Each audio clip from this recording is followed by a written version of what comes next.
собраниеде акиматтың атынан міне Жаныбек мырза келді. Дұрыс қой. Жаныбек мырза, халықтың алдында сол жерде жиналыста не деп жауап бердіңіз? Сол неде? Мен осы сұраққа қайттым. Чтоб мен өтірікші болмайын, өзіңіздің аузыңыздан естейін. Сол кезде айтты, ұсыныс берді, жиналғандар жасалатын генпланға, осы 24 жасалған генпланға өзгеріс енгізуде мына жолды алып тастады. Біз ол ұсынысты бердік, ұсынысты қанағаттандырған жоқ. Солаймен қалды генплан. Егер де қанағаттандырмаса, онда екінші сұрақ. Онда неге қайттан халықты жинап, неге сол жерге жиналыс жасамадыңыздар сол жерде? Менің айтқаныммен акиматта келіспей жатыр деген сияқты. Потому что мына қаншама тұрғынның алдында сіз жауап бердіңіз, новый генплан шығып, сол новый генпланға сіздің кооперативіңізге тилейміз деп, осыны білдіреміз дедік па? Соны айтып, сол кезде 60 адамға неше бараш, соны деген қайттан обратно қайтып алдыңдар. Сол ғой? Жоқ. Ол жерде қараңыздар. Бұл эксперттік, ол тек қана шешетін халық әкімдігі емес қой. Ол жаңа айтып отырғандай, жалпы генпланды өту үшін кем дегенде бір 2-3 жыл керек. Ол генплан 2021-де ме? Қай жыл басталды?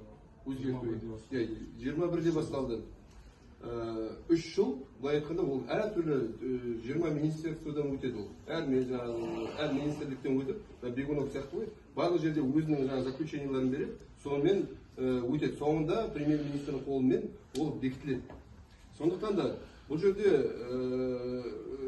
барлық заңды жолын өтті, былай айтқанда. Сондықтан да енді арасында да өзгерту енгізгеннің өзінде де оның бәрібір ол экспертиза болады. Экспертиза соңында бізге өтеді ме, өтпейді ме, соның заключениесін береді. Бізде ұсыныстар көп болды. Мынаны өзгертейік дегенде. Бірақ оның өткендері де, өтпегендері де бар. А в последующем мы еще на школу будем. Там еще порядка, не знаю, 300, да? Ондай будет. Бізде бақсыздың тұрғынымыз. Ондай строениеге біз қарсымыз. Именно. Потому что бақсты салынғанда изначально не білем өзім. Қалай генплан, қалай құрылды. Вообще, бақсы деген район. Мен өзім қоғамдық кеңесте болдым. Мен білем қалай болғанын бәрімен. Жақсы, ондай болатын болса, сіз көрдіңіз ба?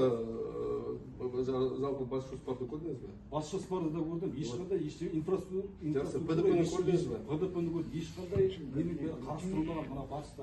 Именно келіп кооперативтің ішіне келіп қысып. Или жер жоқ па бізде? Жоқ қой жер. Неге Қазақстанда жер жоқ па сонда? Жоқ. Басқа батыс туралы айтып жатырмыз ғой.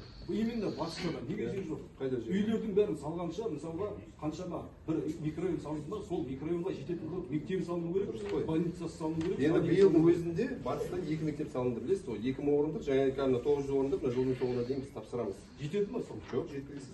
Вот сол үшін неге архитектура неге қарамады тағы да үйлерді көп салғанша, неге сол мен енді қазір жауабын беріп жатырмын ғой. Жаңа айтып жатқанымыз 60 гаражды алғаннан кейін, жолды өткізгеннен кейін, бізде тағы да бір 300 гаражда, қазір мектептің астына түсіп тұрғанда бір 4,5 гектар ма жер, сол 2000 орындық мектепке біз қазір оны ары қарай тағы да жұмыстанамыз.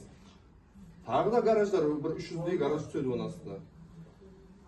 Сондықтан да айтып отырмын, бұл жалпы бас жоспарға сәйкес